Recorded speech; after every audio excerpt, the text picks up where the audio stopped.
नमस्कार दोस्तों, ई बस्ता IAS अकेडमी में आप सभी लोगों का स्वागत है। दोस्तों, हम लोग घटना चक्र ई दृष्टि का जो है करंट अफेयर सीरीज कर रहे हैं, जिसमें हम लोग जो है राष्ट्रीय परिदृश्य कर चुके हैं। अंतर्राष्ट्रीय परिदृश्य का सेकेंड पार्ट हम लोग कर रहे हैं, जिसका इसमें हम लोग अंतर्राष्ट्रीय प्रकरण पार्ट बी अंतर्राष्ट्रीय प्रकरण पर परिचर्चा करेंगे। दोस्तों, इसमें सबसे पहला आपका न्यूज है, टाइम्स ने जो है टॉप 100 प्रभावशाली व्यक्तियों की जो है एक सूची निकाली है, जिसको अलग अलग सेक्शन में जो है डिवाइड किया है, जैसे कलाकार, आइकन, असाधारण व्यक्ति, इनोवेटर्स, है ना, मार्गदर्शक। इस तरह से जो है अलग अलग कैटेगरी में 100 प्रभावशाली लोगों की एक लिस्ट निकाली है। तो इसमें इस लिस्ट में जो है इस तरह के क्वेश्चन आपके प्री एग्जाम में UP PCS में पूछा जाता है। तो इसमें अब हमें देखना है कि भारत का कोई प्रभावशाली व्यक्ति है, तो वो इम्पोर्टेंट हो जाता है। तो किस सीरीज में कौन है ये देख लेते हैं। अब देखिए, असाधारण व्यक्ति में जो है प्रमुख व्यक्ति एक हैं जो है पद्मश्री। पद्मश्री हैं, मतलब इनका नाम है पद्मश्री हैं। पद्मश्री हैं, ये भारतीय मूल की हैं। ठीक, अमेरिकी लेखिका, अभिनेत्री, मॉडल और टेलीविजन होस्ट। ठीक, तो ये पद्मलक्ष्मी जो है हैं इसमें असाधारण व्यक्ति में। दूसरा, लीडर में जो है आप लीडर सीरीज में देखें तो ये जो यूक्रेन के राष्ट्रपति हैं, उनकी पत्नी ओलेना जेलेंस्का हैं। बहुत इंपॉर्टेंट नहीं है। इसमें आप ये देख लीजिए, आइकन श्रेणी में आपके जो है भारतीय अभिनेता शाहरुख खान है। ठीक, भारतीय अभिनेता शाहरुख खान जो है स्थान प्राप्त किया है, तो ये आपका इम्पॉर्टेंट हो जाता है। एक दूसरा है पाइनियर यानी मार्गदर्शक श्रेणी। तो इसमें एस राजा मौली, ठीक, जो कि ये आपके जो है ये भी फिल्म इंडस्ट्री से जुड़े हुए हैं, डायरेक्टर हैं। ठीक, तो ये इम्पॉर्टेंट है। आइकन श्रेणी में टाइम 100 में ये आपके शाहरुख खान हैं और राजा मौली हैं। इसके अलावा इसमें जो है आपसे क्वेश्चन नहीं पूछेगा, पूछना होगा बहुत, तो ये पूछ सकता है कि ये आपका जो पद्म कला इसमें थे पद्मलक्ष्मी। ठीक, ये इनके बारे में आप जान लीजिए। ठीक, यहाँ से इतना ही क्वेश्चन पूछा जाएगा, बहुत ज़्यादा फिर एक एक लाइन पढ़ने का मतलब नहीं है। ठीक है।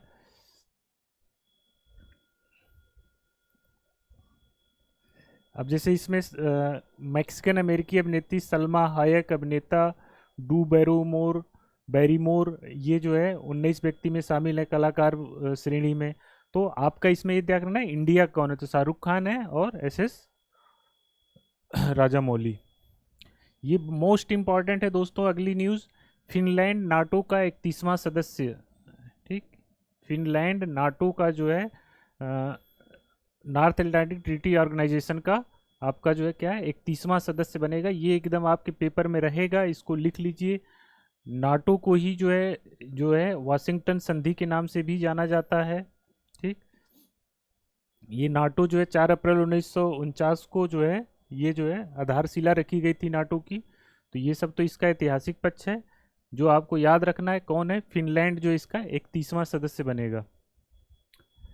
इस ये नाटो का मुख्यालय जो है कहाँ है, ब्रुसेल्स बेल्जियम में है। दोस्तों, इस में हमारा उद्देश्य इस सीरीज में यह है कि आपको इसका मोस्ट इंपॉर्टेंट सेगमेंट बहुत कम समय में बताया जाए। नहीं तो एक एक लाइन बताने का कोई मतलब नहीं, वो आप अपने से बुक से देखिए, करिए, समझिए। लेकिन जो वैसे बहुत से विद्यार्थियों को ये दिक्कत होती है कि इसमें इंपॉर्टेंट कौन सा, इसमें कौन सा पढ़ें, कौन सा छोड़ें, हर लाइन उनको इंपॉर्टेंट लगती है। तो हर लाइन इंपॉर्टेंट नहीं होती है, उसमें से जो इम्पोर्टेंट होता है वो आपको पता होना चाहिए, मतलब वो आइडेंटिफाई करने आना चाहिए। तो जैसे इसमें क्या है, नाटो जो है नाटो का 31वां सदस्य बना फिनलैंड।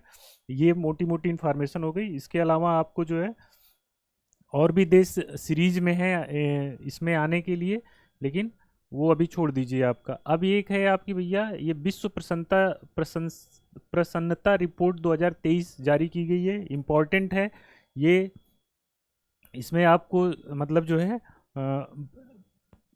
जैसे जितनी रिपोर्ट हैं, है ना, जितने सूचकांक हैं, तो उसमें जो सबसे पहला काम आपको करना है ये आइडेंटिफाई करना है कि ये टॉप 10 मतलब 2500 सूचकांक होंगे, तो उसमें से आप 10 ऐसे सूचकांक चूज कर लीजिए कि जो मोस्ट इंपॉर्टेंट आपको लग रहे हो। हम लोग चर्चा के दौरान बताएंगे। उसमें आपको करना क्या है, कौन सूचकांक जारी किया है, यदि कोई इंपॉर्टेंट संस्था है तो इसके अलावा फर्स्ट में उस सूचकांक पे कौन है और इंडिया की पोजीशन क्या है, जो सबसे पूछे जाने की जो प्रश्न जो संभावना है कि फर्स्ट कौन किया है, टॉप कौन किया है और इंडिया की पोजीशन क्या है, ये तीन इंफॉर्मेशन आपको जो है किसी भी सूचकांक में याद करनी चाहिए। तो सबसे पहले देख लेते हैं विश्व प्रसन्नता रिपोर्ट 2023। तो ये जो है संयुक्त राष्ट्र पोषणीय विकास समाधान केंद्र, इसने जो ये इसको जो है जारी करता है। पहले इसमें देख लेते हैं कि है क्या स्थिति। ये प्रसन्नता रिपोर्ट में ये इसके एलिमेंट हैं। इस रिपोर्ट में कुल 137 देशों को रैंक प्रदान की गई है, यानी 137 देश हैं। अब देख लेते हैं इसमें टॉप कौन किया है। तो दोस्तों इसमें जो टॉप किया है, इसमें जो प्रसन्नता विश्व प्रसन्नता रिपोर्ट है उसमें जो है हैप्पीनेस, ये फिनलैंड, यानी फिनलैंड आपका जो है फिनलैंड नंबर 1 पर है। और इंडिया की जो पोजीशन है, इंडिया 126वें नंबर पर है।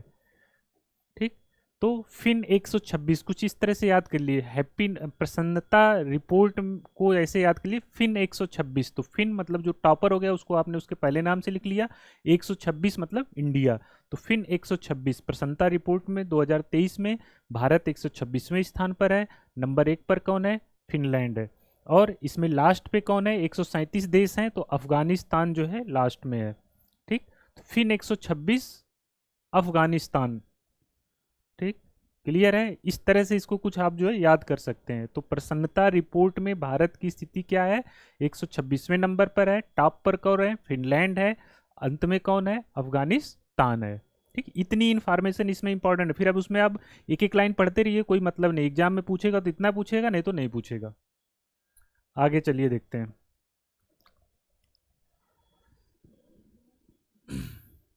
अब भारत की स्थिति में जो है, जैसे इस वाली रिपोर्ट में, प्रसन्नता रिपोर्ट में, हैप्पीनेस रिपोर्ट में जो है 22 से 23 की तुलना में 10 अंक का सुधार हुआ है। 22 में 136वें स्थान पर था, इस बार 126वें। तो इसमें सुधार हुआ है। तो ये आपसे मोस्ट इंपॉर्टेंट क्वेश्चन बन जाता है कि आपसे पूछा जाएगा कि इस बार हैप्पीनेस रिपोर्ट 2023 आई है, उसमें क्या स्थिति। तो टॉप पर कौन है? फिनलैंड है। इंडिया 136 से 126 पर आ गया है। और लास्ट में कौन है? अफगानिस्तान है। क्लियर है? अब देखिए अगली न्यूज है, लद्दाख एवं मयूरभंज टाइम पत्रिका के 50 महानतम स्थानों की सूची में शामिल हुए। तो कुल मिला के 50 महानतम स्थान है, उसमें टाइम मैगजीन ने निकाला है। उसमें लद्दाख और मयूरभंज को जो है आपको जो है जगह दी है उस लिस्ट में। तो ये इसके पीछे कारण क्या है? ये जो मयूरभंज है उड़ीसा का एक जिला है। विलक्षण यहाँ पे एक सिमलीपाल नेशनल पार्क है। ठीक, जिसमें काले बाघ यानी ब्लैक टाइगर जो है आपके यहाँ पर पाए जाते हैं। ठीक, और मतलब एक तो नेचुरल यहाँ की मतलब वो है इकोसिस्टम, यानी कि राष्ट्रीय पार्क की वजह से, प्लस यहाँ का जो कल्चर है, यानी मयूरभंज का छाऊ नृत्य यूनेस्को की अमूर्त विरासत सूची, सांस्कृतिक विरासत सूची में शामिल है। तो इस तरह से कुल मिला के टाइम ने जो है मयूरभंज को अपने जो है 50 महानतम स्थान में शामिल किया। दूसरा जो है आपका केंद्र शासित प्रदेश लद्दाख को शामिल किया है, जिसकी अपना ये अल्पाइन जो भूदृश्य है। ठीक, और तिब्बती बौद्ध संस्कृति। तो कुल मिला के भारत के 2 स्थान टाइम के 50 जो है महानतम स्थानों में शामिल किए गए हैं। ठीक, उसमें जो है आपका मयूरभंज है और लद्दाख है। इससे ज़्यादा आपको इसमें जानने की ज़रूरत नहीं है। अब देख लीजिए वैश्विक आतंकवाद सूचकांक 2023। तो ये जितने सूचकांक हैं, रिपोर्ट है, जैसा कि मैंने बताया, इसको आपको याद करना। तो वैश्विक आतंकवाद सूचकांक जो है आपका institute for economics and peace, IEP द्वारा जो है, ये इसका 10वां संस्करण था। 163 देश इसमें शामिल किए गए थे। और जो है ये बता रहा है कि 21 की तुलना में 9% की गिरावट हुई है। आपसे नहीं पूछेगा। अब इसमें देख लीजिए कि आतंकवाद से सर्वाधिक प्रभावित जो देश है वो है आपका अफगानिस्तान। क्लियर है? अफगानिस्तान में सबसे प्रभावित देश है। अभी तालिबानियों ने वहाँ पर अपना कब्जा किया है। तो ऐसे आप कुछ को रिलेट करके याद कर सकते हैं। अफगानिस्तान है, फिर बुर्किना फासो है, सोमालिया, ये सब नहीं है। पहला याद रखिए अफगानिस्तान। जो भारत है, भारत की स्थिति जो है ये 13वें स्थान पर है। 13वीं आतंक से जैसे सबसे ज़्यादा प्रभावित अफगानिस्तान है, तो उस क्रम में जो है आप जाएंगे तो 13वें स्थान पर आतंकवाद से प्रभावित जो है भारत है। तो भारत की रैंक क्या है? 13वां स्थान है। ठीक, तो A13 मतलब इसको ऐसे याद कर लीजिए ए से आतंकवाद, ए से अफगानिस्तान, अब भारत जो है 13 नंबर पर है। ठीक, आतंकवाद से प्रभावित सूची में अफगानिस्तान नंबर 1 पर, इंडिया 13 नंबर पे। A13 अफगानिस्तान आतंकवाद। ठीक, 23 में आतंकवाद से प्रभावित वर्ल्ड में भारत 13वें स्थान पर है। उधर हम लोग ने प्रसन्नता पे क्या की थी, जो हैप्पीनेस रिपोर्ट थी उसमें इंडिया की क्या पोजीशन थी, 126। फिन 126 यानी फिनलैंड, इंडिया 126। तो इनको हम लोग जो है 1 से 2 3 रिपोर्टों को आपस में कोरिलेट करते हुए याद करेंगे। क्लियर है ये? नेक्स्ट देखते हैं। अंतर्राष्ट्रीय शस्त्र हस्तांतरण जो है प्रवृत्तियां क्या रही हैं, मतलब जो इंटरनेशनल आपका जो आर्म्स होते हैं उनका जो कैसे एक्सपोर्ट इंपोर्ट की क्या स्थिति है, कौन सबसे बड़ा एक्सपोर्टर है, कौन सबसे बड़ा इंपोर्टर है, इन सब चीज़ों के बारे में हम लोग देखेंगे क्या रहा है। तो दोस्तों इसमें ये बहुत ही मतलब इम्पॉर्टेंट क्वेश्चन है, आपसे पूछा जाता रहा है करंट में। तो सबसे टॉप एक्सपोर्टर जो है हथियारों के वो हैं संयुक्त राज्य अमेरिका। ठीक, यानी यूएसए है, फिर रूस है,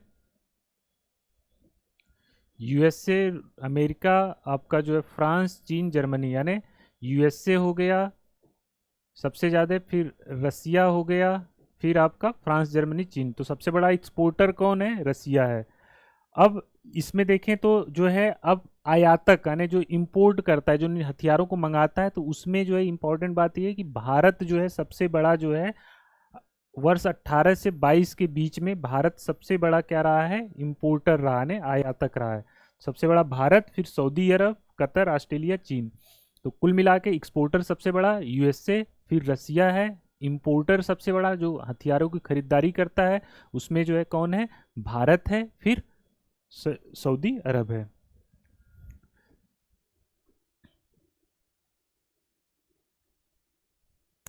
अब इसमें ये देखना है कि जो है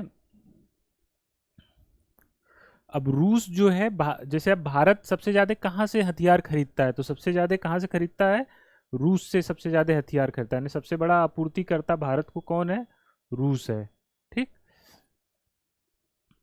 और 18 से 22 गण भारत को हथियार आपूर्ति दूसरे स्थान पर जो है कौन है, फ्रांस है, और अमेरिका जो है तीसरे स्थान पर है। तो ये इतना आपका फैक्ट जो है मोर देन सफिशियंट है। और जैसे ये हैं आपके, जैसे रूस, फ्रांस, इजराइल, तो ये जो अपने हथियार निर्यात करते हैं, तो इनसे जो ये जो सबसे ज़्यादा निर्यात करते हैं अपने हथियार, वो कहाँ पे करते हैं, भारत को। मतलब उन वो सबसे बड़े इंपोर्टर हैं, उनके हथियार को खरीदने वाला कौन है, भारत है। ठीक है, तो इस वाले न्यूज़ में क्या है कि आपका ये न्यूज़ ये जो लिस्ट जो जारी कौन करता है ये देख लीजिए। तो सिप्री है, Stockholm international peace research institute, SIPRI. ये जो है अंतर्राष्ट्रीय शस्त्र हस्तांतरण प्रवृत्तियों को जो है जारी करता है। ये इस बार की रिपोर्ट जो है 18 से 22 के बीच के समय को कंसीडर की है। ठीक, और इसमें जो है सबसे बड़ा हथियारों का एक्सपोर्टर अमेरिका है, सबसे बड़ा इंपोर्टर भारत है, और जो ये हैं आपके फ्रांस है। ठीक, ये देख लीजिए, रूस, फ्रांस, इजराइल द्वारा किए गए शस्त्र निर्यात के मुख्य प्राप्तकर्ताओं में भारत शीर्ष पर है। ठीक है, तो ये इतनी बात इसमें इम्पॉर्टेंट है। अब ये देख लीजिए दोस्तों, ऑस्कर पुरस्कार 2023 के बारे में मोस्ट इम्पॉर्टेंट है, यहाँ से आपसे क्वेश्चन जो है रहेगा, इसको ध्यान से देख लीजिए आप लोग। तो ये जो ऑस्कर पुरस्कार हुआ है, तो इसमें ये देखना है ऑस्कर पुरस्कारों में श्रेष्ठ फिल्म माने मूवी कौन सी है, श्रेष्ठ निदेशक कौन सा है, श्रेष्ठ अभिनेता अभिनेत्री, और फिर भारत के संदर्भ में कोई इसमें न्यूज है तो उसको देखना है। तो ये इस बार यहाँ से क्वेश्चन आपका रहेगा, एकदम कोई डाउट ही नहीं है। तो दोस्तों इसमें जो है सर्वाधिक 11 पुरस्कारों के लिए नामांकित हुई थी everything everywhere all at once, ये मूवी का नाम है। इसने जो है कुल 7 ऑस्कर पुरस्कार जीते हैं। Everything everywhere at all at once. ठीक, ये everything everywhere all at once, ये जो है श्रेष्ठ मूवी का जो है इसने जो है खिताब जीता है। ठीक, इसी फिल्म के जो निदेशक हैं डेनियल क्लान और डेनियल स्किनर्ट, इनको जो है सर्वश्रेष्ठ निदेशक का पुरस्कार जीता है।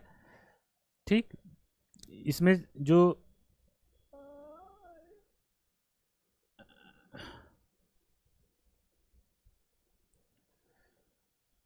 ये जो है मल्टीवर्स पर आधारित मूवी है। इसमें ये देखिए जो सर्वश्रेष्ठ अभिनेत्री, ठीक, इस बार ऑस्कर में जो सर्वश्रेष्ठ अभिनेत्री का पुरस्कार जीता है ये है मिशेल यो।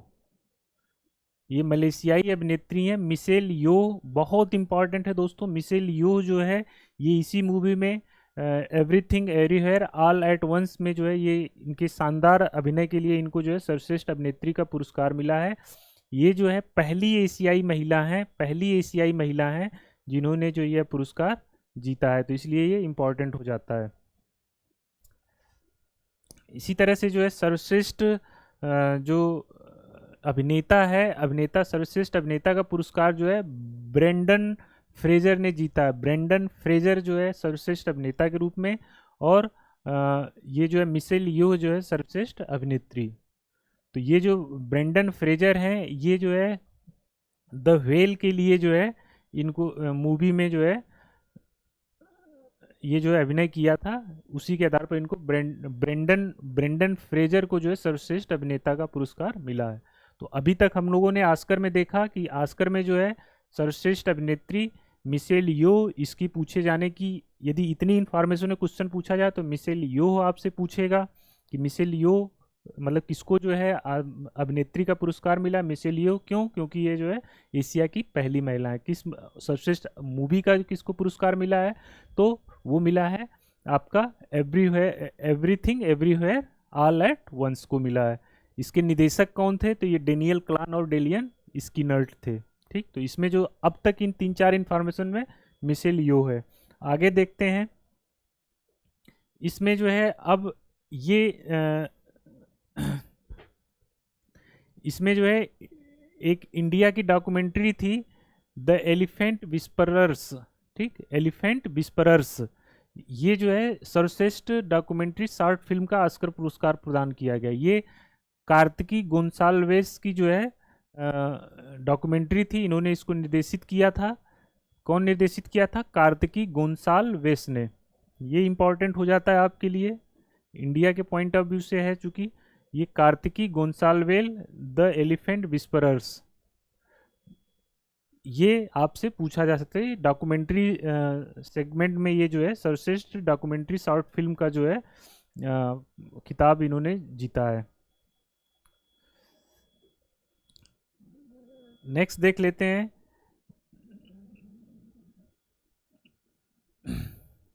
आपका जो है ये सर्वश्रेष्ठ संगीत ओरिजिनल सॉन्ग का जो है ये जो आपका ट्रिपल आर, ठीक, triple R R R R जो मूवी थी, ठीक, R R R R R R, ठीक, ये जो है इसका जो गाना था नाटू नाटू, ये जो है सर्वश्रेष्ठ मतलब इसको जो है ऑस्कर मिला है ओरिजिनल सॉन्ग, यानी सर्वश्रेष्ठ संगीत का ऑस्कर पुरस्कार जो है नाटू नाटू गानों को मिला है ट्रिपल आर मूवी का। रामचरण और जूनियर एनटीआर जिस मूवी में हीरो हैं, ठीक है, आप लोग देखे होंगे, तो ये इस गाने को मिला है। तो ये तो आप सबको याद होगा। ये जो नाटू नाटू गीत है इसके संगीतकार जो है एम कीरावानी और गीतकार चंद्र बोस। तो एम कीरावानी इसके संगीतकार हैं। नाटू नाटू गाने को ओरिजिनल सॉन्ग श्रेणी उसमें जो है इसको जो है ऑस्कर पुरस्कार मिला है। इसी तरह से the elephant whisperers short movie है, उसको जो है क्या मिला है? ऑस्कर मिला है। और ये जो है आपका कुल मिला के ऑस्कर से जो है ये कार्तिकी गोंसाल्वेस की जो इसको डायरेक्ट किया है, किसको? द एलिफेंट विस्परर्स को। ठीक, तो ये इंडिया के पॉइंट ऑफ व्यू से दो न्यूज हैं।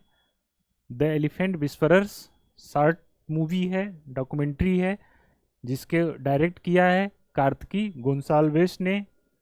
ठीक है, इसको जो है ऑस्कर मिला है। इसके बाद ओरिजिनल सॉन्ग के उसमें संगीत में देखें तो ये जो है सर्वश्रेष्ठ संगीत नाटू नाटू को जो है मिला है, ट्रिपल आर मूवी का है। ठीक, RRR मूवी को SS राजामौली ने जो है क्या किया है, निर्देशित किया था। ठीक है।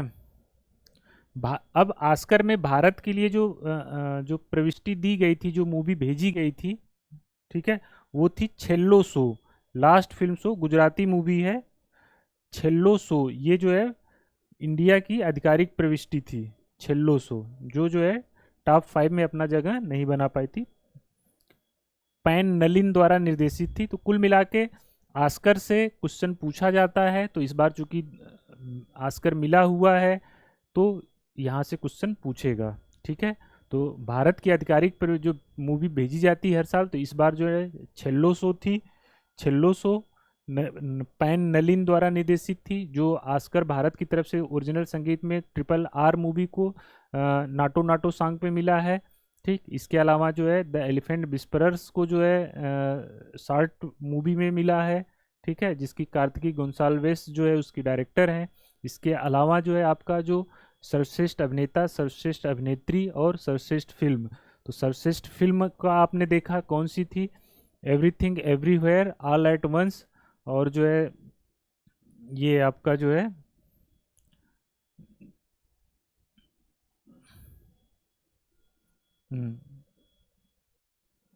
सर्वश्रेष्ठ मूवी आपकी ये आपने देखा, everything everywhere all at once सर्वश्रेष्ठ फिल्म का हो गया। निर्देशक का आपसे नहीं पूछेगा, फिर भी जो है डेनियल क्लान, डेनियल स्किनर याद कर लीजिए।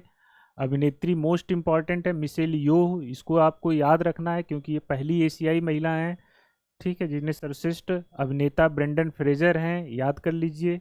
ठीक, इसके अलावा फिर जो है डॉक्यूमेंट्री शॉर्ट फिल्म में जो है आपका आपने देखा कि जो है कार्तिकी गोंसाल्वेल की जो है द एलिफेंट विस्परर्स को मिला है। ठीक है, नाटू नाटू आपको पता ही है। ठीक, अब इसमें आ जाइए, नाटू नाटू किसी भी भारतीय फिल्म का सर्वश्रेष्ठ मौलिक गीत का ऑस्कर जीतने वाला पहला गीत है, कोई बात नहीं है। छेल्लो शो हमने देखा ही है। इसमें जो है एक अभिनेत्री है दीपिका पादुकोण, ये जो है होस्ट थी, यानी प्रस्तुतकर्ता या उद्घोषकों में शामिल हैं। ये 95वां जो ये ऑस्कर था उसमें ये दीपिका पादुकोण ने जो है प्रस्तुतकर्ता के रूप में वहाँ पर उपस्थित थी। ये भी इम्पोर्टेंट है आपके लिए। चलिए अगला देखते हैं, लेगाटम समृद्धि सूचकांक यानी लेगाटम प्रॉस्पेरिटी इंडेक्स। तो इसमें देख लेते हैं कि प्रॉस्पेरिटी इंडेक्स यानी इसमें जो है क्या स्थिति है भारत की। तो दोस्तों ये जो है इसमें देख लीजिए, जो डेनमार्क है, ठीक, तो जितने भी सूचकांक हैं उसमें हम पहला काम करेंगे टॉप पर कौन है और इंडिया की पोजीशन क्या है। तो डेनमार्क जो है इसकी क्या है, फर्स्ट रैंक है। तो इसको हम लोग लिख ऐसे, आप कोई कोड हो कोई किसी तरह से याद कर सकते हैं। मैं जो याद करता हूं तो ऐसे डेन, ठीक, इंडिया जैसे मान लीजिए 103 नंबर पर, तो डेन 103, ठीक, कुछ इस तरह से जो है। ठीक है, तो ये अब ये सब आप नहीं याद कर सकते, 12 स्तंभ, 300 संकेतक, 67 एलिमेंट ना, ये आपसे पूछेगा। तो 167 देशों में है ये साउथ सूडान जो है आपका अंतिम स्थान पर है, 167 पर है। इंडिया की जो पोजीशन है, 2023 में भारत को 103वां स्थान प्राप्त हुआ, जबकि 22 में 100वां स्थान था। तो कुल मिला के समृद्धि में भारत का कौन सा स्थान है, 103वां, 103 नंबर पर भारत है। तो ये आपने हमने यहाँ पे जैसे लिख लिया कि डेनमार्क डेन 103, डेन 103 किसका सूचक है, प्रॉस्पेरिटी का। इसके पहले हम लोगों ने क्या बोला था, फिन 126 किसका था, वो आपका प्रसन्नता या हैप्पीनेस का था। फिर इसके बाद एक हम लोगों ने आतंकवाद का देखा था, तो वो था आपका A13, A13, वो कितना, ए माने अफगानिस्तान, ए माने आतंकवाद, 13 माने इंडिया। तो आतंकवाद में तो ये हमने तीन तीन चीज़ों, तीन अभी तक हमने इंडेक्स पढ़ा, तीनों को हम लोग इस तरह से याद करेंगे, तो कोरिलेट कर दिया तो याद हो जाएगा। ठीक है, तो समृद्धि प्रॉस्पेरिटी में क्या स्थान है भारत का, 103, माने ऐसे इंडिया में 103 लोग समृद्ध हैं, प्रॉस्पेरिटी इंडेक्स में इंडिया 103वें स्थान पर है। डेन डेन जो है आपका डेनमार्क वाले बहुत लूट लूट खसोट किए थे, ले गए थे इंडिया से, कुछ ऐसे मतलब कहानी बना के याद कर लीजिए। आर्थिक स्वतंत्रता सूचकांक, ठीक है, आर्थिक स्वतंत्रता सूचकांक जो है इसमें देख लीजिए,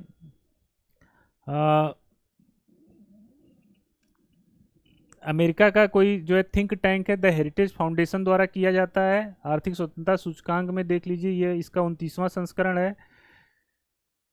ठीक, माने कि इकोनॉमिकली स्वतंत्रता किस कंट्री में ज़्यादा है, तो सिंगापुर जो है आपका इकोनॉमिकली सबसे जो है क्या है आपका, विश्व का सबसे स्वतंत्र अर्थव्यवस्था है सिंगापुर। ठीक, आर्थिक रूप से सबसे स्वतंत्र अर्थव्यवस्था सिंगापुर है। अब इसमें देख लेते हैं कि इंडिया की क्या स्थिति है।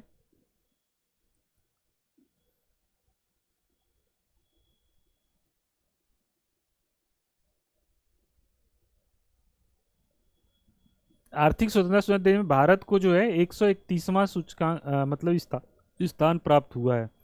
तो आर्थिक स्वतंत्रता सूचकांक में इंडिया का 131वां स्थान है। तो आप ऐसे इसको फिर इसको कर सकते हैं, सिंगा 131।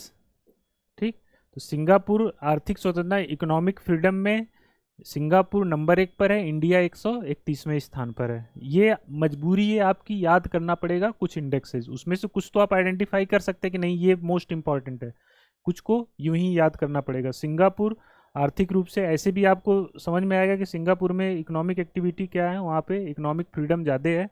ठीक, नेक्स्ट देखते हैं।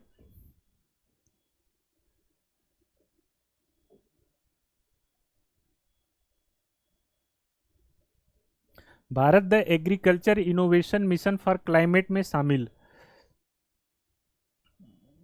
ये जो the agriculture innovation mission for climate यानी एम जो है, इसका नाम है एम, संयुक्त राष्ट्र अमेरिका और यूएई की जो है पहल है। ठीक, ये जो ग्लासगो कॉप 26 हुआ था ग्लासगो में, वहाँ पर इस पहल की शुरुआत की गई थी, एम पहल की। ठीक, इसमें इंडिया उस समय शामिल नहीं था, अभी जो है इसमें जो है क्या हुआ है, भारत शामिल हो गया है, तो इम्पॉर्टेंट है ये। और इसमें क्या है,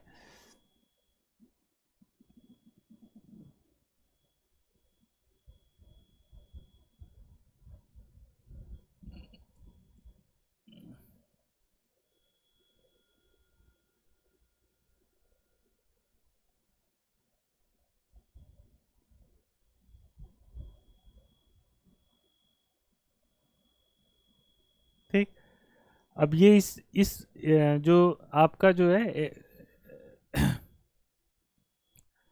एम जो ये आपका the agriculture innovation mission for climate change है ना, ये फोर का मतलब फॉर, सी मतलब क्लाइमेट चेंज, और एग्रीकल्चर इनोवेशन मिशन, तो इसमें शामिल होने से क्या होगा, भारत शामिल हो गया, तो ये जो है आपका क्या है, स्मार्ट कृषि और जो है इन सब में जो है और जो है जो आपकी खाद्य प्रणालियां हैं, इसमें जो नवाचार, निवेश, समर्थन आदि में जो है कुल मिला के पैसा मिलेगा भारत को, इन्वेस्टमेंट आएगा, तो इस पॉइंट ऑफ व्यू से इम्पोर्टेंट है।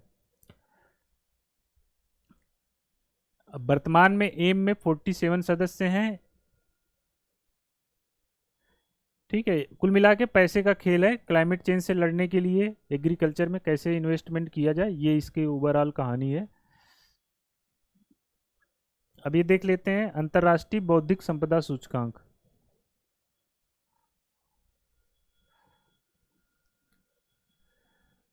देखिए, अंतर्राष्ट्रीय बौद्धिक संपदा सूचकांक जो है यूएस चैम्बर ऑफ कॉमर्स के द्वारा एक तरह से ये जारी किया जाता है। इसमें देख लेते हैं क्या इन स्थिति, तो यूएस के द्वारा किया जाता है, तो आपका क्या है, इसमें जो है अमेरिका नंबर 1 पर है। ठीक, बौद्धिक संपदा के मैटर पर अमेरिका यानी यूएसए जो है नंबर 1 पर है। और जो है इंडिया का जो है कौन सा स्थान है, 42वां।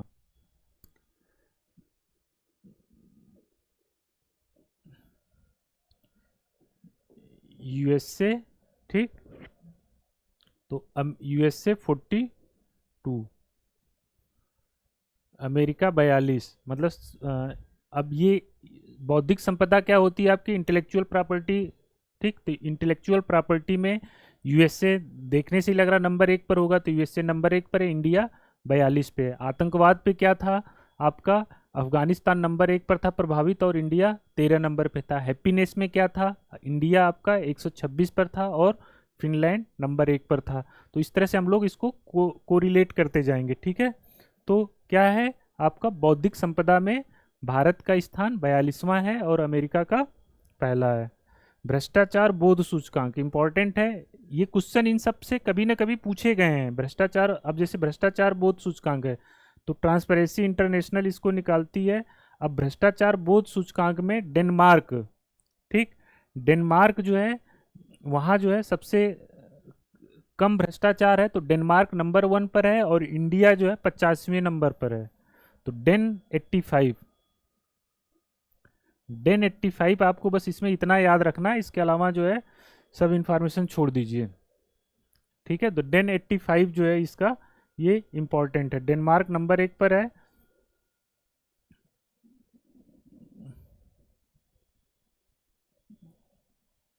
भ्रष्टाचार के सर्वाधिक स्थिति खराब कहाँ पर है, सोमालिया है, और इंडिया जो है 50वें नंबर पर है। तो 85 पर इंडिया है, किसमें, करप्शन भ्रष्टाचार बोध सूचकांक में 85 पर। फिर से पीछे वाला सब बोल लीजिए आप लोग, भ्रष्टाचार पर 85 में है, और नंबर 1 पर कौन है, डेनमार्क है, तो डेन 85 हो गया, ठीक है। सबसे कम मतलब भ्रष्टाचार का बोध कहाँ पर है, डेनमार्क में है।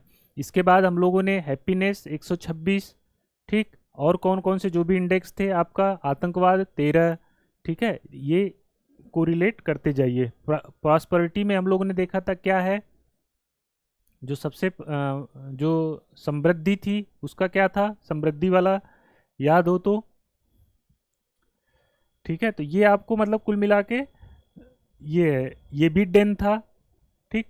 तो इसमें इंडिया की स्थिति क्या थी, 103।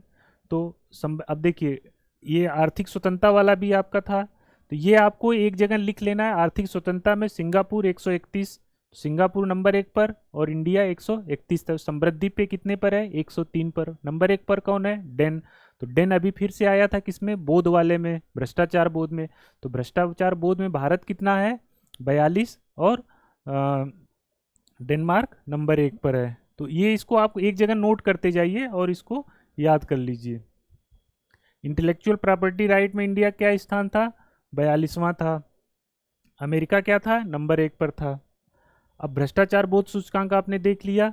अब देखिए भारत वासेनार व्यवस्था का अध्यक्ष बना है। तो भैया ये वासेनार, ये एक्सपोर्ट मतलब ये जो हथियार वगैरह होते हैं, ठीक, खतरनाक हथियार, तो उससे उनके एक्सपोर्ट को जो है क्या करने का, रोकने के लिए इस तरह के कुछ अंतर्राष्ट्रीय संगठन है, उसमें से वासेनार एक है। तो इसको जो बोलते हैं निर्यात नियंत्रण व्यवस्था। तो वासेनार एक निर्यात नियंत्रण व्यवस्था है, ठीक। इस व्यवस्था माने ये वासेनार ग्रुप का जो है भारत जो है क्या बना है, अभी जो है अध्यक्ष चुना गया है, ठीक। तो ये आपको जो है बस इसके बारे में, चूंकि ये यूपीएससी में इन सबसे क्वेश्चन पूछा गया है कि निम्नलिखित में कौन कौन से जो एक्सपोर्ट रेजिम है उनका भारत जो है सदस्य है कि नहीं है। तो ये अभी जैसे वासेनार का 2017 में जो है भारत सदस्य बना था। इसके अलावा इसी तरह से और ये मतलब जो है निर्यात समूह है, जैसे ऑस्ट्रेलिया समूह है, एनएसजी है ना, आपका जो है जेंगर समिति है, ठीक, मिसाइल एंड एमटीसीआर है। तो ये इनमें से अब आपको देखना है किसका सदस्य, ऑस्ट्रेलिया ग्रुप का भारत सदस्य एमटीसीआर का है ना। आपका जो है एनएसजी का जो है भारत सदस्य बनने के लिए तत्पर है, ठीक। ये जेंगर समिति है, जांगर समिति इसका सदस्य नहीं है, ठीक है। तो ये आपके कुछ इस तरह के,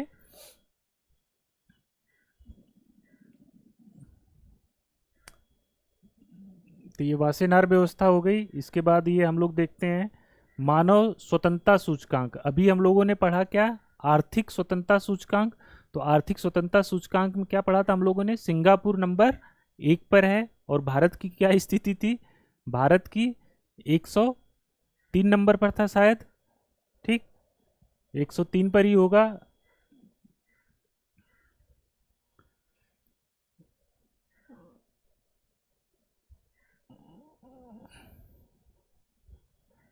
आर्थिक स्वतंत्रता, सॉरी 131 नंबर पर था, ठीक। तो ये इसीलिए मैंने इसको जो है बैक होके आया। तो ये आपको नोट कर लेना, अभी इतना तो मतलब कन्फ्यूजन होगा, 2-3 बार जब इसको पढ़ेंगे इंपॉर्टेंट होता है। 131 नंबर पर, ठीक, आर्थिक स्वतंत्रता में।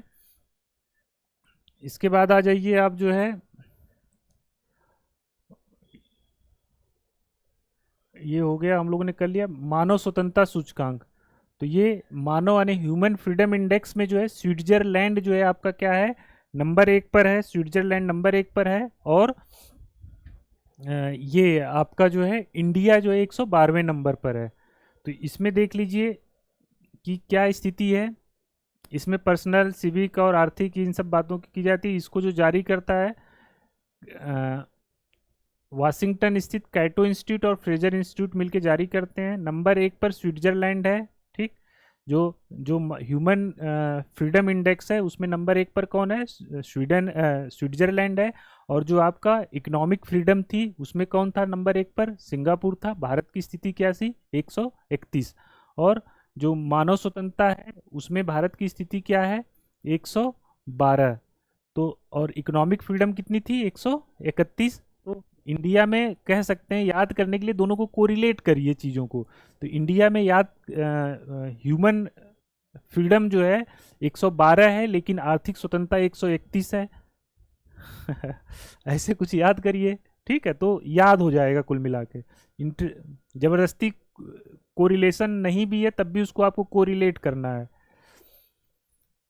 ये है ईरान है भैया, इसको जो है commission for on the status of women यानी लैंगिक समानता को बढ़ावा देने के लिए एक संगठन है, आयोग है, ठीक। इससे जो है इसको जो है क्या कर दिया गया, बाहर कर दिया गया। इसके पीछे क्या रीजन है बाहर करने के पीछे, तो ये जो है इसका रीजन ये है कि वहाँ पर अभी जो है एक आंदोलन, मतलब ये बुर्का वाला आंदोलन चला था ना, कि बुर्का महिलाओं को जो है बुर्का पहनना जो है अनिवार्य एक तरह से कर दिया गया था। उसका वहाँ की महिलाएं विरोध कर रही थी। उसी में जो एक महिला थी 22 वर्षीय लड़की महसा आमनी, महसा आमनी का जो है क्या हो गया, पुलिस ने टॉर्चर किया और उनका जो है क्या हुआ, निधन हो गया।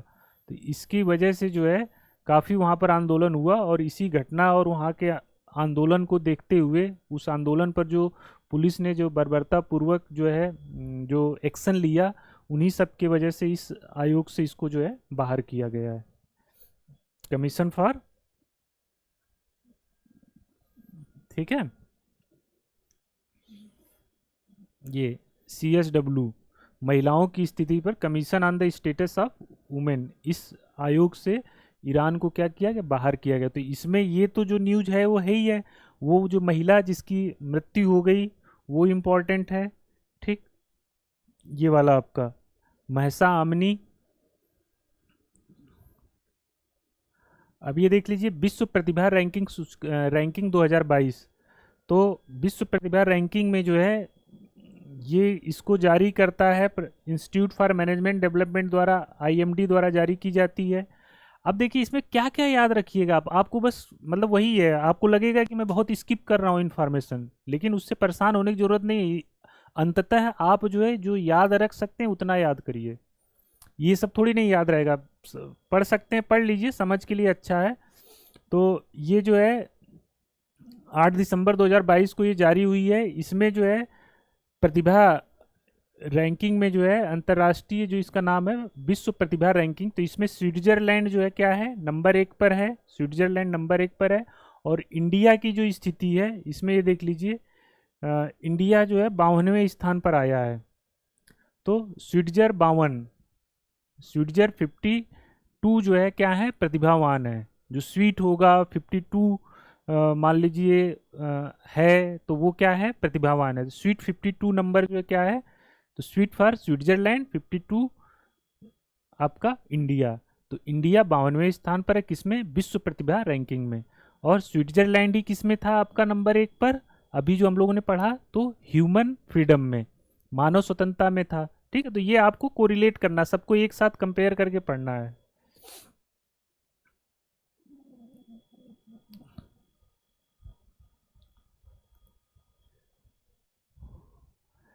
Time person of the year 2023, ये यहाँ से क्वेश्चन पूछ लेता है। तो ये time person of the year जो है आपके रहे हैं यूक्रेन के राष्ट्रपति जेलेंस्की तथा यूक्रेन की भावना आने की, स्पिरिट ऑफ द यूक्रेन, और वोलोडिमिर जेलेंस्की यानी जो वहाँ के राष्ट्रपति हैं, और जो यूक्रेन में, चूंकि यूक्रेन रसिया वार हो रहा है, तो जो स्पिरिट यूक्रेन के लोगों ने दिखाई है वो, और वहाँ के राष्ट्रपति, दोनों को time person of the year जो है 22 जो है घोषित किया गया। ये आप इतना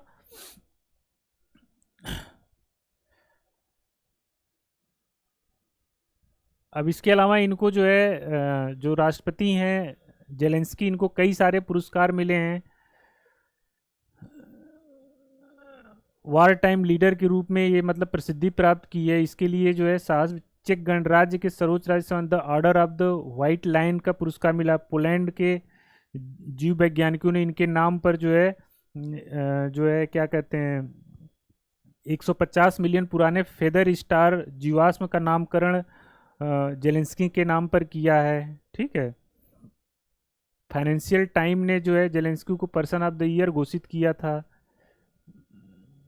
तो इसी तरह से इसी में जो है टाइम्स के ही जो है heroes of the year the women of the Iran, यानी ईरान की जो महिलाएं हैं उनको हीरो ऑफ द ईयर घोषित किया गया है।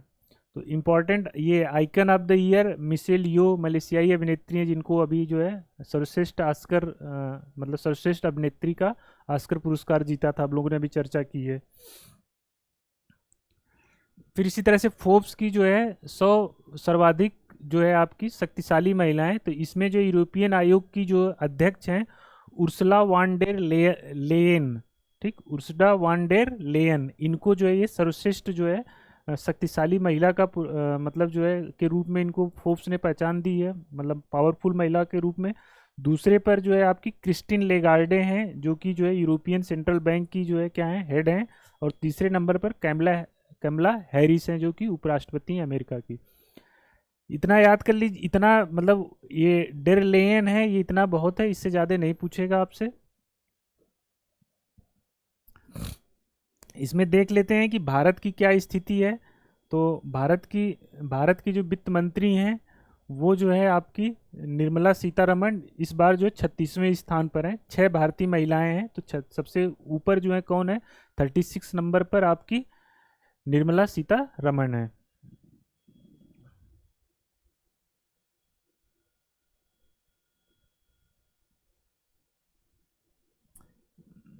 100 प्रेरक तथा प्रभावशाली महिलाओं की सूची 2022 बीबीसी, यानी तो बीबीसी की जो है विश्व की 100 प्रेरक और प्रभावशाली महिलाओं की सूची जारी की गई है। इस सूची में जो है जो भारत की 4 महिलाओं को जो है शामिल किया गया। इसमें से प्रियंका चोपड़ा, शीर्षा बांदला, स्नेहा जवाले तथा गीतांजलि श्री को शामिल किया गया है। तो ये एक नज़र देख लीजिए। अब ये जो है आप देख लीजिए, ये world wide cost of living report 2022, यानी कि जो किसी जगह पर रहने में जो खर्च होता है, जिसको बोलते हैं कि किस शहर में रहने पे कितना खर्च होगा, तो उसके लिए कास्ट ऑफ लिविंग आपकी रिपोर्ट जारी की जाती है। तो इसमें जो है इस रिपोर्ट में इस बार जो सबसे महंगा शहर जो रहने के लिए जो सबसे महंगा है वो है सिंगापुर और न्यूयॉर्क। सिंगापुर और न्यूयॉर्क को जो है क्या किया गया है, बताया गया है सबसे महंगे शहर के रूप में इसको बताया गया है। ठीक है। जो रहने के लिए जो सबसे सस्ता शहर है वो है आपका दमिश्क, सीरिया की जो राजधानी है दमिश्क, वो है सबसे। भारत में जो है जो शहर हैं बेंगलुरु, चेन्नई, यानी तो बेंगलुरु की स्थिति जो है 161 में, माने कि ये भी एक तरह से सस्ते ही हैं रहने के पॉइंट ऑफ व्यू से। जो सबसे महंगा है इस सीरीज में, मतलब उसके हिसाब से देखें तो बेंगलुरु जो है इंडिया का सबसे महंगा हो जाएगा रहने के लिए। ठीक है, समझ गए बात ना। सबसे महंगा रहने के पॉइंट ऑफ व्यू से सबसे महंगा कौन सा है, न्यूयॉर्क और सिंगापुर। उसी में जैसे नंबर न्यूयॉर्क सिंगापुर ऐसे ऐसे जाएंगे, सबसे लास्ट में दमिश्क है। ठीक, तो उससे ऊपर यहाँ पर कहीं ये जो है बेंगलुरु, चेन्नई, अहमदाबाद है। ये मतलब इंडिया का नहीं पूछेगा, वर्ल्ड लेवल पे पूछ लेगा।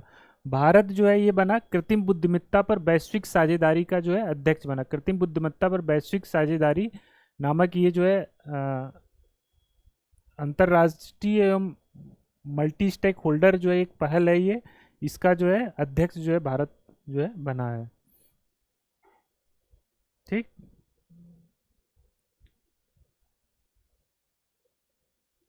इसका जो है कृत्रिम बुद्धिमत्ता वैश्विक साझेदारी का जो है तीसरा सम्मेलन जो है 2022 नवंबर में जो है कहाँ पे, टोक्यो जापान में आयोजित किया गया था। ठीक, अब ये भारत जो है अध्यक्ष बना है, 1 साल के लिए बना है। ठीक है,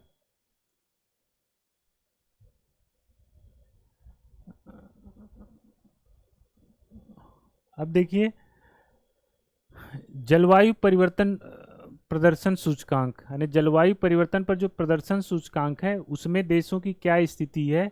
तो ग्रीन हाउस गैस उत्सर्जन इन सब पे आदि आदि के आधार पे किया जाता है। अब इसको जो है नवंबर कोप 27 जो हुआ था आपका, कॉन्फ्रेंस ऑफ पार्टीज 27, ठीक, तो उसके दौरान जो है ये German watch climate action network और German watch climate action network और न्यू क्लाइमेट इंस्टीट्यूट ने संयुक्त रूप से इस प्रदर्शन सूचकांक को जो है जारी किया। तो इस सूचकांक में जो है प्रथम 3 स्थान पर कोई नहीं है, ठीक। क्यों? क्योंकि जो है ये 100 ये जो ग्लोबल वार्मिंग को 1.5 डिग्री के अंतर्गत रखने के जो के लिए जो मार्ग है, जो उसके लिए जो प्रयास करना चाहिए, तो अभी उस पर कोई अग्रसर नहीं है।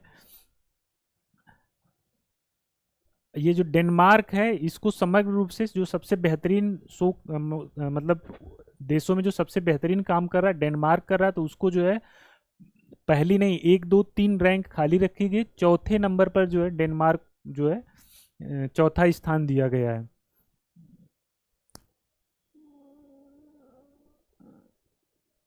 और इस जलवायु परिवर्तन प्रदर्शन सूचकांक में चौथे नंबर पर डेनमार्क है और इंडिया की स्थिति क्या है? 8वां। भारत जो है 8वें नंबर पर है, ठीक। तो ये मोस्ट इंपॉर्टेंट है, आपसे एग्जाम में पूछा जाएगा, तो इसको जो है आप याद कर लीजिए। डेनमार्क चौथे नंबर पर, इंडिया जो है 8वें नंबर पर।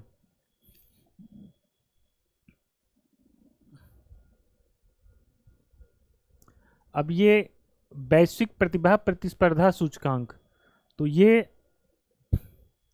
इसको देख लीजिए, इसमें क्या स्थिति है प्रतिस्पर्धा सूचकांक में? वैश्विक युवा प्रतिभा प्रतिस्पर्धा सूचकांक, तो इसमें जो है क्या है, स्विट्जरलैंड नंबर 1 पर है और इंडिया 101 नंबर पर है, 101वें स्थान पर है। तो ये जैसे क्या ना, ये इसका कोई उपाय नहीं, सभी सूचकांकों को एक जगह पर जो है आप रखिए, जब एक सूचकांक पढ़िए तो पिछले वाले पर जाइए, देखिए कि अच्छा इसमें क्या था, तो इस तरह से ये याद होगा कंपेयर करके, कंपैरिजन बेस पे। रिश्वत जोखिम सूचकांक, रिश्वत जोखिम सूचकांक एक बार देख लीजिए, बहुत इंपॉर्टेंट नहीं है, मतलब कि जो ब्राइबरी रिस्क इंडेक्स है, तो इसमें जो है सबसे ज़्यादा जो है, जो आपका ये है नार्वे है, तो नार्वे में जो है नार्वे नंबर 1 पर है और इंडिया जो है 86 स्थान पर जो है कुल मिला के, ठीक। अब ये जैसे ये सब कहानी नहीं आएगी इसमें, पढ़ने से टाइम वेस्ट करने से कोई मतलब नहीं, याद कर सकते हैं तो इतना याद कर लीजिए कि भाई जो रिश्वत आने, जो रिश्वत के प्रति जो जोखिम की जो रैंक सूचकांक है, रिश्वत जोखिम सूचकांक, उसमें सबसे बेहतरीन स्थिति, यानी जो सबसे वहाँ पे उसके लिए गवर्नेंस आदि आदि जो सब बेहतर है, वो है आपका नॉर्वे नंबर 1 पर है और इंडिया जो है 86 नंबर पर है। इसमें क्या होता है, जैसे ये पढ़ लीजिएगा आप लोग थोड़ा बहुत, कोई ज़रूरत नहीं है वैसे तो। और नॉर्थ कोरिया जो है क्या है, इसमें अंतिम स्थान पर है। Rule of law index 2020, rule of law में जो है फिर से आपका डेनमार्क जो है नंबर 1 पर हो जाएगा। डेनमार्क जो है वहाँ रूल ऑफ लॉ की स्थिति क्या है, बेहतर है, और इंडिया जो है 77वें नंबर पर होगा, ठीक है।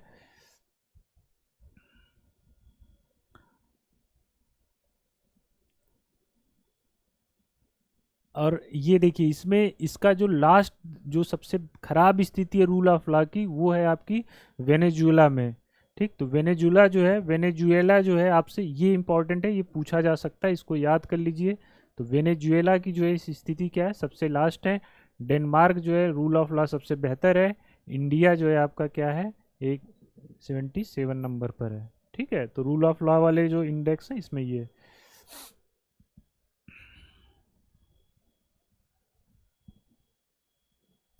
मोस्ट इंपॉर्टेंट है वैश्विक भूख सूचकांक। तो वैश्विक भूख सूचकांक जो है आपका, अंतर्राष्ट्रीय खाद्य नीति अनुसंधान संस्थान के द्वारा जो है ये जारी किया गया है। इसमें ये देख लीजिए,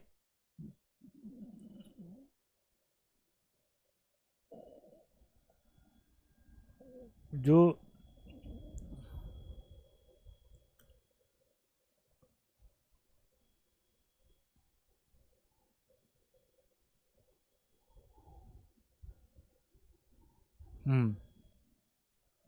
वैश्विक भूख सूचकांक में इंडिया की स्थिति क्या है, 107वें नंबर पर है।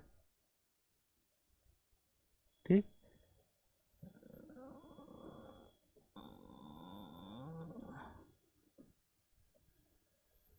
ये आपका इम्पॉर्टेंट है। वैश्विक भूख सूचकांक में भारत की स्थिति क्या है, 107वें नंबर पर। बस इतना इसमें याद रखिए, शेष तो आप एक बार इसको देख जाइए, पढ़ जाइए, लेकिन ये आपको यमन इस सूचकांक में क्या है, सबसे लास्ट में है। ठीक है,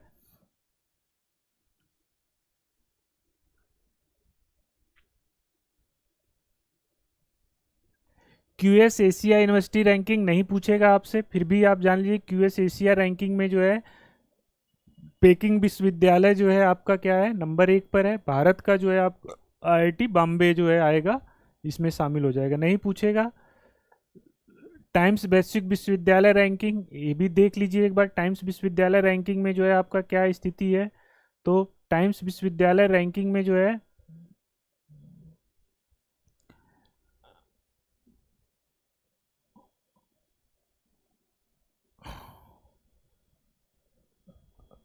आपके जो है 104 देश आपके इसमें शामिल किए गए हैं। इसमें जो प्रथम स्थान जो पाया है ऑक्सफोर्ड विश्वविद्यालय को मिला है। टाइम्स जो है विश्वविद्यालय रैंकिंग में ऑक्सफोर्ड विश्वविद्यालय को नंबर 1 स्थान मिला है। और जो चीन का सिंघुआ विश्वविद्यालय है, ये जो है आपका एशिया का सर्वश्रेष्ठ विद्यालय है। वहीं क्यूएस वाले में सिंघुआ नहीं था, पेकिंग था। ठीक है, लेकिन यहाँ पर सिंघुआ है, तो ये नहीं पूछेगा। ऑक्सफोर्ड है, कुल मिला के ये आपको याद कर लीजिए किसमें है आपका, ये टाइम्स का जो रैंकिंग है।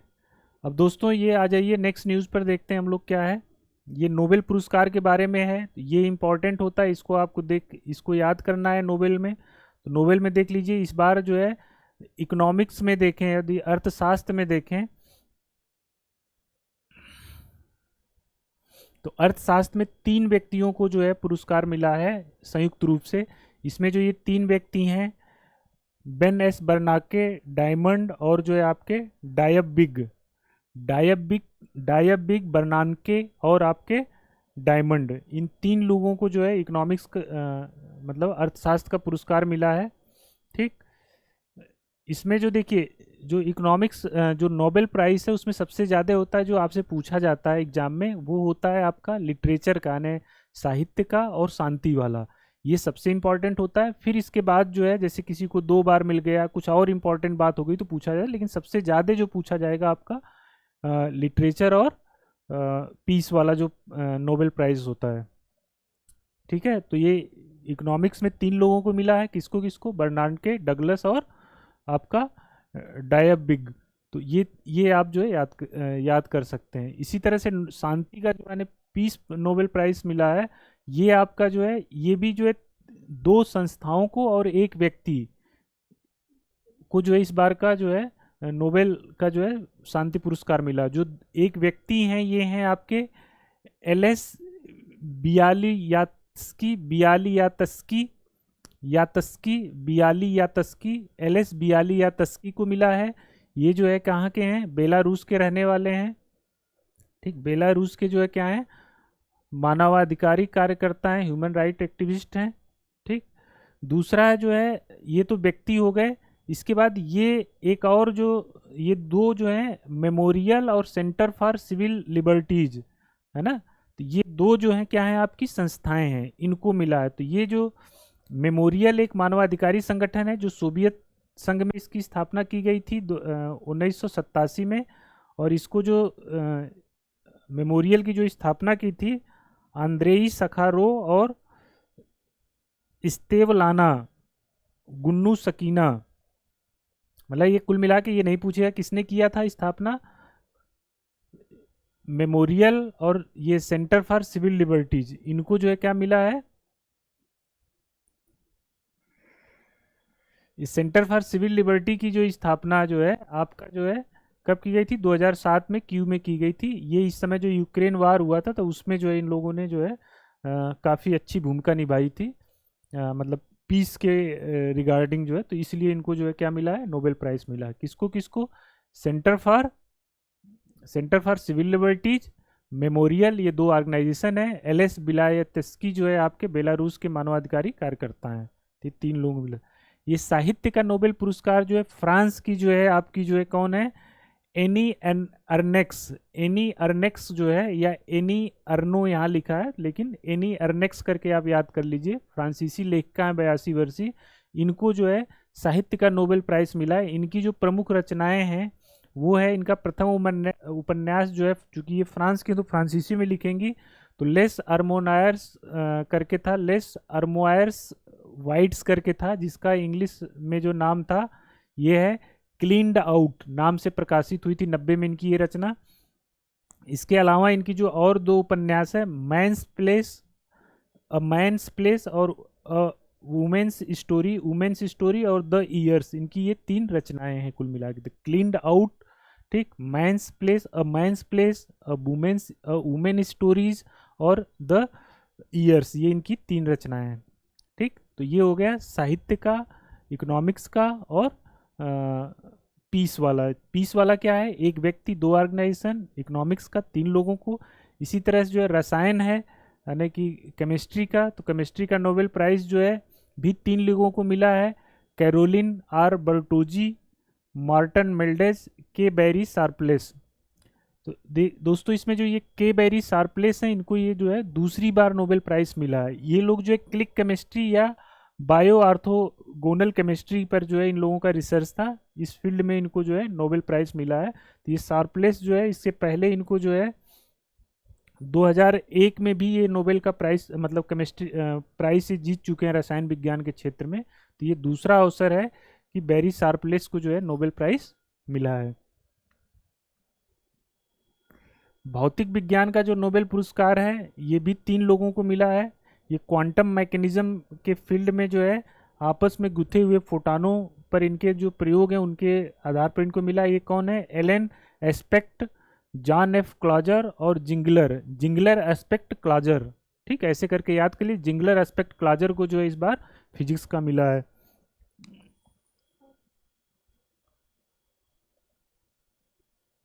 चिकित्सा का जो नोबेल प्राइज है ये जो है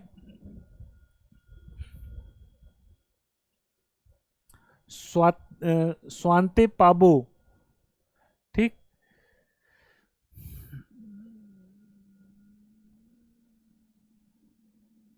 चिकित्सा का जो है यह पुरस्कार स्वांते पाबो को मिला है। स्वांते पाबो को जो है किस बात को मिला है, नियंडरथल के जीनोम की संरचना पर जो है इन्होंने जो है कुल मिला के काम किया है, उसको बताया है, निकाला, जो भी कह लीजिए। तो इस बात को इनको जो है मिला। तो ये भी इम्पोर्टेंट है आपका। केमिस्ट्री यानी जो मेडिसिन वाला है, चिकित्सा विज्ञान का नोबेल प्राइज स्वांते पाबो, इन्हें यह पुरस्कार विलुप्त मानवनुमा आदिम मानव प्रजातियों के जीनोम तथा मानव विकास से संबंधित उनकी खोजों के लिए प्रदान किया गया। इन्होंने नियंडरथन के जीनोम की संरचना का मापन किया जो वर्तमान समय विलुप्त पूर्वज मतलब इनके पूर्वज से संबंधित हैं। इन्होंने इसके पूर्व अज्ञात देनिसोवा नामक मानवनुमा प्रजाति की खोज की थी।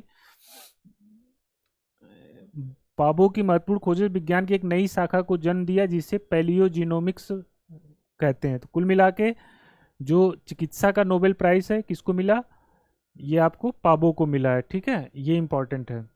ये Myanmar financial action task force की ब्लैक सूची में शामिल हो गया है। तो ये फाइनेंशियल एक्शन टास्क फोर्स है, ये आपसे इसमें पूछा जा सकता है। 89 में इसका जो है गठन हुआ था, 39 इसके सदस्य हैं, 2010 में भारत इसका सदस्य बना है। इसमें इस बार की जो रिपोर्ट है दोस्तों, इसमें इम्पॉर्टेंट है कि ये जो है आपका क्या है, म्यांमार को ब्लैक लिस्ट में शामिल डाला गया है, लेकिन साथ ही जो है आपका पाकिस्तान जो है ग्रे लिस्ट में जो था उसको उससे बाहर कर दिया गया है। ये इस समय जो इसके अध्यक्ष हैं फाइनेंशियल एक्शन टास्क फोर्स के, ये हैं सिंगापुर के केटी राजा कुमार। ठीक है, तो केटी राजा कुमार हैं, ये इसके जो है अध्यक्ष हैं फिलहाल फाइनेंशियल एक्शन टास्क फोर्स से, तो ये पूछा जा सकता है। वैश्विक नवाचार सूचकांक, ये इंपॉर्टेंट है, इसको आप जो है देख सकते हैं। वैश्विक नवाचार सूचकांक में क्या स्थिति है।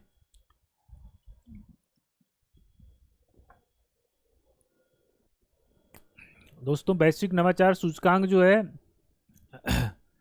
ये बीपो के द्वारा ने विश्व बौद्धिक संपदा संगठन के द्वारा ये जारी किया जाता है। वैश्विक नवाचार सूचकांक में दोस्तों स्विट्जरलैंड जो है नंबर 1 पर है और इंडिया की पोजीशन 40 है। बस इसमें इतना याद कर लीजिए, सूचकांक में इतना ही याद करना, आपको बहुत ज़्यादा फिर कोई मतलब नहीं है बहुत ज़्यादा पढ़ने का। पढ़ फिर और स्विट्जरलैंड नंबर है, और इसका मान लीजिए ये जो शीर्षक है, नवाचार संचालित समृद्धि का भविष्य क्या है, what is the future of innovation driven growth. तो जैसा इसका सूचकांक का नाम है वैसा ही जो है इसका जो है इस बार का जो क्या था शीर्षक था इस रिपोर्ट का, स्विट्जरलैंड 40, स्विट्जरलैंड 40 का मतलब हो गया स्विट्जरलैंड नंबर 1 पर और भारत 40वें नंबर पर है इस सूचकांक में। ठीक, स्विट्जरलैंड नंबर 1 पर, इंडिया क्या है इसमें,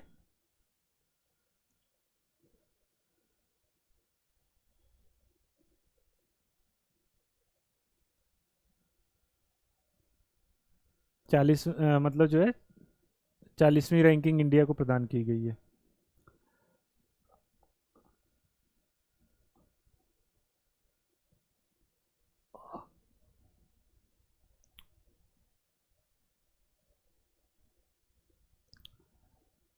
इसी में जो ये प्रौद्योगिकी क्लस्टर जो है, प्रौद्योगिकी नवाचार क्लस्टर यानी biggest science technology innovation cluster की भी घोषणा की गई। तो टोक्यो योकोहामा जापान को शीर्ष विज्ञान एवं प्रौद्योगिकी इनोवेशन क्लस्टर के रूप में जो है मान्यता दी गई, इंपॉर्टेंट है। इसी में भारत के जो है बेंगलुरु, दिल्ली, मुंबई और चेन्नई यानी टॉप 100 साइंस टेक क्लस्टर के रूप में देखें तो भारत के ये 4 शहर जो है इसमें शामिल किए गए हैं। वैश्विक खाद्य सुरक्षा सूचकांक 2022, ग्लोबल फूड सिक्योरिटी। ठीक, ग्लोबल, ये लंदन स्थित इकोनॉमिक्स इम्पैक्ट द्वारा डिजाइन तथा कार्टेवा एग्री साइंस द्वारा प्रायोजित है। तो इसमें जो है जो फूड सिक्योरिटी है, वैश्विक खाद्य सुरक्षा जो है,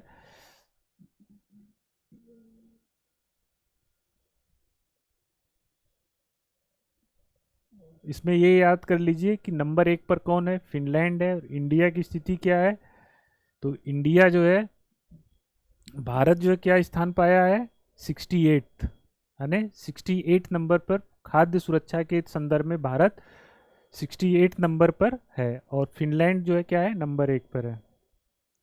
UNESCO global network of learning cities में जो है 3 भारतीय शहर शामिल, यानी कि कुल मिला के जो है लाइफ लॉन्ग लर्निंग स्ट्रेटजीज, मतलब जो है स्थानीय सरकारों को जीवन पर्यंत अधिगम, यानी कि कैसे हम अपने शहर को जो है बेहतर कर सकते हैं, गवर्नेंस कैसे बेहतर कर सकते हैं, है ना। तो इन सब के लिए जो है शहरों का आपस में एक क्या होता है, गठबंधन होता है, एक तरह से कह लीजिए एक दूसरे से सीखते हैं। तो उस नेटवर्क में जो है भारत के 3 शहर शामिल किए गए हैं। वो शहर जो है आपके कौन है, नीलाम्बूर है, त्रिशूर है और वारंगल है। तो इसको आप जो है त्रिवानी करके जो है कुछ कोडिंग कर लीजिए, त्रिवानी। ठीक, त्रिशूर, वारंगल और नीलाम्बूर, त्रिवानी जो है 3 शहर हैं, ये जो है क्या हुए हैं, शामिल हुए हैं। और इस नेटवर्क में शामिल होने वाले भारत के ये पहले शहर बन गए हैं।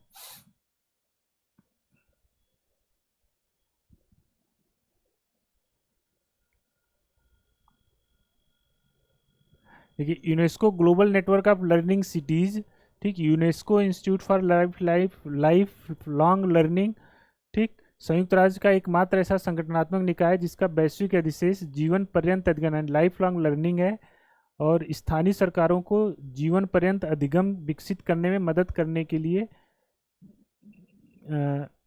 UIL की जो है स्थापना की गई। यूआईएल ने UNESCO global network of learning यानी की स्थापना की। इस नेटवर्क को 2012 में लॉन्च किया। यूनेस्को एक अंतर मतलब कुल मिला के ये इंफॉर्मेशन आपको बहुत ज़्यादा जानने की नहीं है। यूनेस्को की जो है ये आपकी जो पहल है क्या, UNESCO global network of learning cities, ठीक, सिटीज़ एक दूसरे से कैसे उनके जो गवर्नेंस बेहतर करने के दिशा में जो काम कर रहे हैं उनसे कैसे एक दूसरे से सीखा जा सकता है, उसी का ये जो है एक प्रयास है, संगठन मतलब ग्रुप है। उसमें जो है भारत के तीन ग्रुप को, तीन शहरों को शामिल किया गया है, जिसका नाम त्रिवानी है, नीलाम्बूर, त्रिशूल, वारंगल। इतना याद कर लीजिए, बहुत है।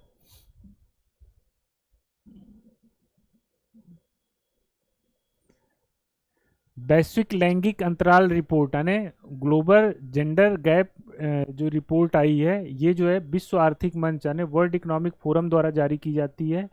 तो इसमें जो ये वैश्विक लैंगिक अंतराल है, इसमें जो सबसे बेहतरीन यानी जहाँ पे जेंडर इनइक्वलिटी नहीं है, सबसे कम है, वो कहाँ पर है? आइसलैंड पर है, यानी आइसलैंड में है। और इंडिया की स्थिति क्या है? 135वें नंबर पर है। ठीक है, तो इसको देख लेते हैं हम लोग। वैश्विक अंतराल रिपोर्ट जारी की गई, 146 देशों की तुलना की गई है। ये 132 वर्ष खत्म करने में समय लगेगा जेंडर इक्वलिटी को, लैंगिक समानता। हालांकि सूचकांक में शायद आइसलैंड न्यूनतम अंतराल समाप्त करने में सफलता प्राप्त की है। मतलब कुल मिला के लैंगिक अंतराल को जो है 90% तक जो है समाप्त करने में आइसलैंड ने सफलता प्राप्त की। तो इसका मतलब मतलब जेंडर पैरिटी सबसे, यानी जो लैंगिक समानता वो सबसे ज़्यादा कहाँ पर है? आइसलैंड में है। तो आइसलैंड नंबर 1 पर है, बेहतरीन स्थिति है वहाँ पर जेंडर इक्वलिटी की। इसी रैंक में जो है फिनलैंड है दूसरे नंबर पर, लास्ट में अफगानिस्तान है। भारत जो है 135वें स्थान पर पहुंच गया है कुल मिला के। ठीक, तो 135 नंबर पर इंडिया है। वर्ल्ड पॉपुलेशन प्रोस्पेक्टस, इसमें दोस्तों ये यूएनओ का जो है पॉपुलेशन भी डिवीजन है, उसने जो है इसको जारी किया है। ठीक, ये 27वीं रिपोर्ट है। इसमें जो है ये क्या है, ये बताया गया है कि 2022 के अनुसार 15 नवंबर 2022 तक विश्व की जनसंख्या 8 बिलियन यानी 8 अरब हो जाएगी अनुमानित। तो ये डेट इंपॉर्टेंट है कि इस रिपोर्ट में कौन सी डेट बताई गई है, तो 8 बिलियन बताया गया है 15 नवंबर 2022 को। इसके अलावा जो है दोस्तों ये कुछ डेटा इंपॉर्टेंट है। इस रिपोर्ट में बताया कि 2030 तक जो है जनसंख्या 8.5 हो जाएगी, 8.5 मिलियन हो जाएगी। 50 तक 9.7 और 21 में जो है 2100 में 10.4 बिलियन जनसंख्या हो जाएगी। तो यही डाटा, ये इस तरह के कुछ फैक्ट पूछ लेता है यूपीपीसीएस में, तो इसको आप जो है याद कर सकते हैं।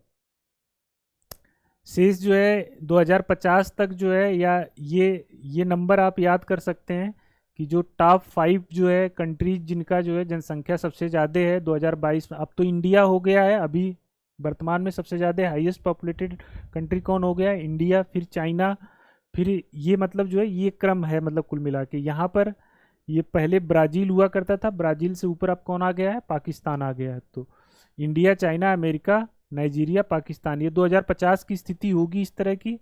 22 में ये चीन है, 23 में यहाँ पे इंडिया आ चुका है, नीचे का क्रम यही रहेगा।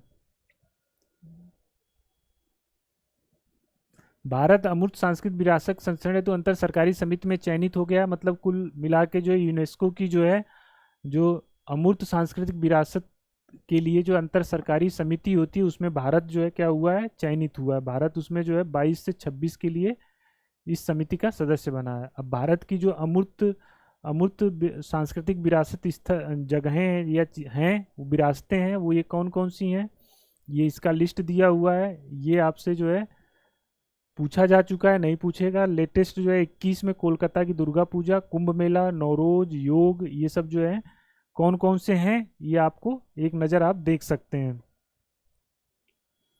वैश्विक शांति सूचकांक, ये देख लीजिए। वैश्विक शांति सूचकांक के बारे में ये देखें तो institute for economics and peace द्वारा जो है प्रतिवर्ष जारी की जाती है। इस सूचकांक में शांति शांति सब कुछ कहाँ पर है? आइस में है। भारत 135 पर है। ठीक, तो आइसलैंड में जो है क्या है? शांति सबसे बेहतरीन स्थिति में है और भारत 135 पे है। इसके पहले हम लोगों ने एक रिपोर्ट देखी थी, ये लैंगिक वाली, तो इसमें भी भारत 135 स्थान पर था और नंबर 1 पर कौन था, तो आइसलैंड। तो ये आपके लिए बेहतरीन रिपोर्ट हो गई, इसको तो याद ही कर लीजिए।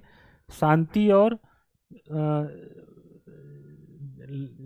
लैंगिक अंतराल रिपोर्ट दोनों में जो है आइसलैंड क्या है, 1 नंबर पर है और भारत जो है क्या है, 135वें नंबर पर है।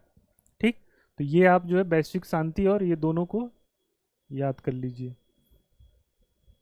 इसके बाद दोस्तों देखते हैं सुरक्षा परिषद के नए अस्थायी सदस्य। तो आप लोग जैसा जानते हैं कि सुरक्षा परिषद में 5 स्थायी सदस्य होते हैं और 10 अस्थायी सदस्य होते हैं, जो क्या होते हैं, प्रत्येक जो है 1 मिनट, 2 वर्ष की अवधि के लिए अस्थायी सदस्य जो है प्रत्येक 2 वर्ष की अवधि के लिए आते हैं। तो अभी जो है जो आए हैं, ये आए हैं जापान, स्विट्जरलैंड, माल्टा, मोजाम्बिक, इक्वाडोर। कुछ कोडिंग वोडिंग करके याद कर लीजिए, पूछेगा नहीं लेकिन फिर भी पूछ सकता है कौन से मतलब इनमें से निर्वाचित हुआ है। तो ये 5 जो है, ठीक है, जापान, स्विट्जरलैंड, माल्टा, मोजाम्बिक, इक्वाडोर। कुछ कोडिंग वोडिंग करके याद कर लीजिए अपने अपने हिसाब से। ये क्यूएस वर्ल्ड यूनिवर्सिटी रैंकिंग 2023, अभी हम लोगों ने एक देखा था क्यूएस एशिया यूनिवर्सिटी रैंकिंग, तो उसमें जो है पैकिंग यूनिवर्सिटी था नंबर 1 पर।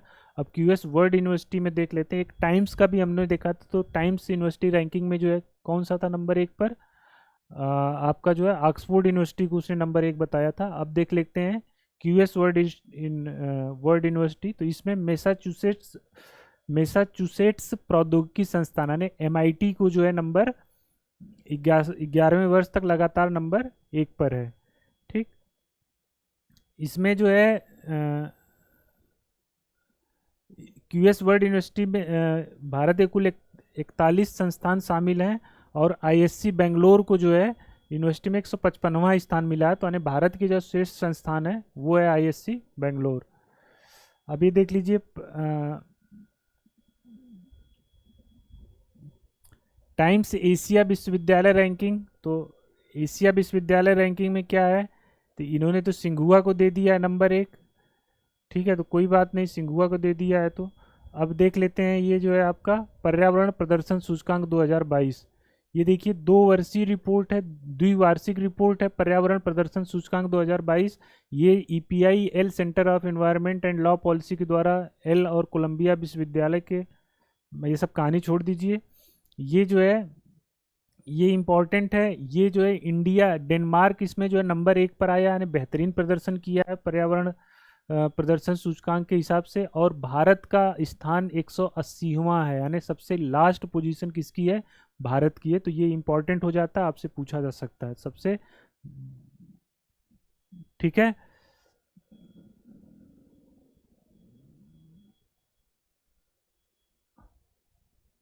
डेनमार्क, इंडिया जो है क्या है 180वें स्थान पर है, सबसे बेकार स्थिति है।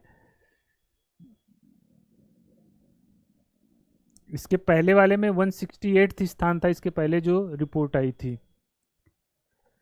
यात्रा एवं पर्यटन विकास सूचकांक 2021, ये भाई विश्व आर्थिक मंच के द्वारा ने, वर्ल्ड इकोनॉमिक फोरम के द्वारा जारी की गई है।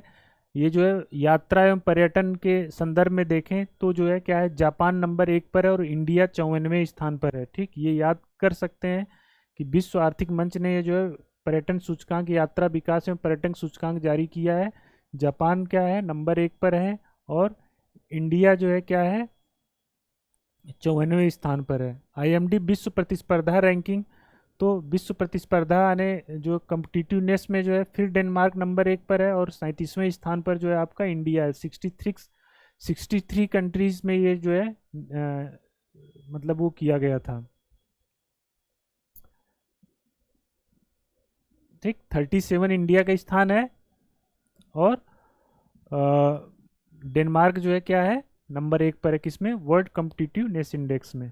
दूसरा देख लीजिए वर्ल्ड गिविंग इंडेक्स, माने कि दान दक्षिणा देने में सबसे बेहतर स्थिति कौन है, तो इंडोनेशिया जो है क्या है नंबर 1 पर है और उसकी क्या है रैंकिंग 1 है, सर्वाधिक उदार देश है। और इंडिया जो है इंडिया की जो स्थिति है 22 में 57th रैंक है इंडिया की, ठीक है, 57वां स्थान है इंडिया का। भारत 57 पोजीशन पर है। और जो है